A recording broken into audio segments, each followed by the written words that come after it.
You may have already heard that Bill Nye the Science Guy is going to debate creationist Ken Ham at the Creation Museum on February 4th. And I know a lot of atheists, especially, including Richard Dawkins, they say to Bill Nye, you shouldn't be doing this. Don't debate Ken Ham. He's a creationist. It's not even science.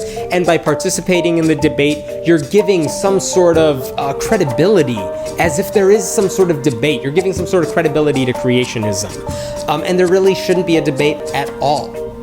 But Bill Nye is doing it. So with that in mind, I have some advice for Bill Nye so that he can make the most of this debate that really shouldn't be happening in the first place. Remember, your goal is not to win the debate. Believe it or not, it's not to win the debate. The debate's been over for a long time. Your side, the science side, has already won. But your goal in the debate should be to remember that some people in that audience have never really heard about evolution. They've never gotten an accurate explanation of what evolution is, and you may be the first credible scientist they're ever listening to. So I think if you go in with the goal of popping the bubble that some of these kids live in and exposing them and giving them something that they can go back home about and say, I want to learn more about that, you've done that kid a huge favor. I mean, how many people are scientists now when they were creationists in the past? How many people are atheists now when they were religious in the past? Because someone said something or wrote something down that just stuck in their minds and it made them question. And ultimately they were like, yeah, I think that person's right. I mean, it happened for me. I suspect it happened for a lot of you out there. And that is the power that Bill Nye could have in this debate. He may be able to say something that'll get some of those kids that Ken Ham always seems to preach to. He may be able to get one of those kids to say, wow, that is fascinating. I want to learn more about that.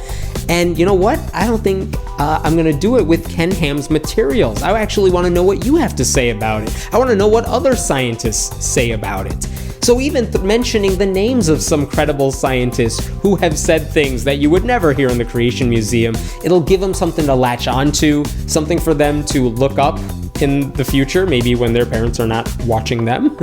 And, you know, it would be nice to create a few rebels out there whose act of rebellion is to learn real science. I would actually try not to throw a lot of science at the audience. I worry that it might be too overwhelming. So if you're bringing up something like carbon-14 dating or even DNA evidence and the age of the universe because of the microwave maps and things like that, I worry that the audience may respond the same way I do when I open up a philosophy textbook. I look at it, I see all these big words, I kind of freak out, and I'm done with it.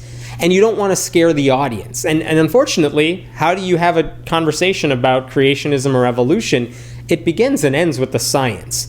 But Bill Nye's a science communicator. I mean, you're a science communicator. You know how to say this stuff in a way that doesn't scare people, so I'm not too worried about it. But I would just caution you that it is possible for people who aren't exposed to real science that throwing too much in their direction might actually hurt you more than it'll help you. You should ask Ken Ham, what would it take to get you to change your mind? You know, what would it take for Ken Ham not to be a creationist anymore? And the answer is going to be nothing, because the answers are in Genesis. That's what Ken Ham believes, that the book of Genesis is totally 100% literal and right. Nothing will get him to change his mind. You could have the most convincing scientific evidence, which we know already exists, but you could get something that's like God writing a memo saying, nope, evolution is totally right. Shove it in Ken Ham's face, and he would still say, it's not what answers, that's not what Genesis says, it's not what the Bible says. And that's an important point for the audience to understand, that Ken Ham is unwilling to change his mind no matter what the evidence shows. Good scientists would never say that. Good scientists will say, if the evidence contradicts what I believe, I have to change what I believe. That's what science is all about. Ken Ham doesn't subscribe to that because Ken Ham is not a true scientist. And I think a lot of audience members may be shocked to learn that you could show any piece of evidence and Ken Ham would refuse to change his mind. It kind of defeats the whole purpose of a debate, and it's worth pointing that out to them. Stick to sound bites. I know you're a science communicator, so you know this well, but the science, the details of the science may be over a lot of people's heads, and they're not going to remember that after the debate. But if you have a line or two, even ones you've written out ahead of time, those may stick in people's heads. Make the point that if Ken Ham were to actually disprove evolution, if he actually had a good argument, he would be one of the most important figures of this century, of the millennia, to overthrow such common wisdom that is accepted by scientists everywhere. But he can't do that, because what Ken Ham has to offer is not science, it's just belief.